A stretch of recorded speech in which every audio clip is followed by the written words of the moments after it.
दोस्तों, आज की कहानी एक बूढ़े भिखारी की है। किसी राह में वह भिखारी रोज एक सड़क के किनारे पर बैठा करता था। उसका नाम राघव था। वह फटे पुराने कपड़े पहने, हाथ में एक कटोरा लिए आने जाने वाले राहगीरों से भीख मांगता था। कुछ लोग उसे कुछ सिक्के दे जाते, कुछ अनदेखा कर चले जाते, कुछ उसे धुतकार कर आगे बढ़ जाते। उस भिखारी राघव की जिंदगी ऐसी ही बीत रही थी।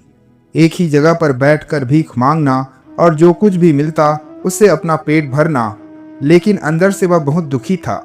वह यही सोचता कि क्या मेरी जिंदगी बस यही तक सीमित है? क्या मैं कभी इससे बाहर नहीं निकल सकता?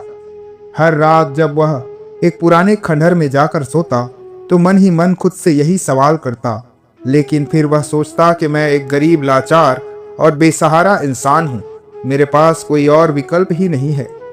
एक दिन की बात है, जब राघव हमेशा की तरह सड़क के किनारे बैठा भीख मांग रहा था, तभी एक सज्जन व्यक्ति वहां से गुजरे। वे अच्छे कपड़े पहने हुए थे और चेहरे पर आत्मविश्वास झलक रहा था। उस व्यक्ति ने राघव से पूछा, तुम हर दिन यहाँ पर बैठकर भीख क्यों मांगते हो? तब राघव ने जवाब दिया, मेरे पास और कोई रास्ता नहीं है भीख मांगने के अलावा, क्योंकि मैं गरीब और लाचार हूँ। शायद मेरी किस्मत में यही लिखा है। तो वह व्यक्ति मुस्कुराए और बोले, क्या तुम्हें यकीन है कि तुम्हारी किस्मत में यही लिखा है, या कि यह तुम्हारी सोच है? राघव चौंक गया और कुछ जवाब नहीं दे पाया। तब उस व्यक्ति ने अपनी जेब से 100 रुपए का नोट निकाला और राघव की ओर बढ़ाते हुए कहा, यदि मैं तुम्हें यह नोट दूं तो तुम इसका क्या करोगे? तब राघव बोला, मैं इससे खाना खरीद लूंगा और शाम तक फिर से भीख मांगने बैठ जाऊंगा। तब वह व्यक्ति मुस्कुराए और बोले, अगर तुम इस पैसे से कुछ खरीदने के बजाय इसे किसी काम में लगाओ जिससे और पैसा कमाया जा सके तो कैसा रहेगा? तब राघव आश्चर्य से पूछा, वो कैसे? मैं तो एक भिखारी हूँ, मेरे पास कोई हुनर नहीं है। तब वह व्यक्ति बोला, हुनर से ज्यादा जरूरी है सोच। अगर तुम सोचो कि तुम सिर्फ एक भिखारी हो तो तुम हमेशा भिखारी ही रहोगे और भीख मांगते रहोगे। लेकिन अगर तुम यह सोचो कि तुम अपनी तकदीर बदल सकते हो तो तुम्हारी जिंदगी सच में बदल सकती है। यह कहकर उस व्यक्ति ने राघव को 100 रुपए का नोट दिया और कहा, इस पैसे को सही जगह खर्च करो और अगर तुम सच में मेहनत करने को तैयार हो तो मैं कल फिर आऊंगा। राघव सारी रात इस बारे में सोचता रहा। पहले तो उसका मन हुआ कि पैसे से खाना खरीद ले, लेकिन फिर उसे उस व्यक्ति की बात याद आई, सोच बदलो तो जिंदगी भी बदल जाएगी। अगली सुबह राघव पास के फल के दुकान में गया और 100 रुपए के कुछ केले और संतरे खरीदे और फिर उस केले और संतरे को सड़क के किनारे एक साफ जगह पर बैठकर बेचने लगा। शुरुआत में लोगों ने ज्यादा ध्यान नहीं दिया, पर धीरे धीरे कुछ लोगों ने उससे फल खरीदे। उस दिन उसने 100 रुपए से लगभग 150 रुपए कमाए। यह देखकर उसे बेहद खुशी हुई।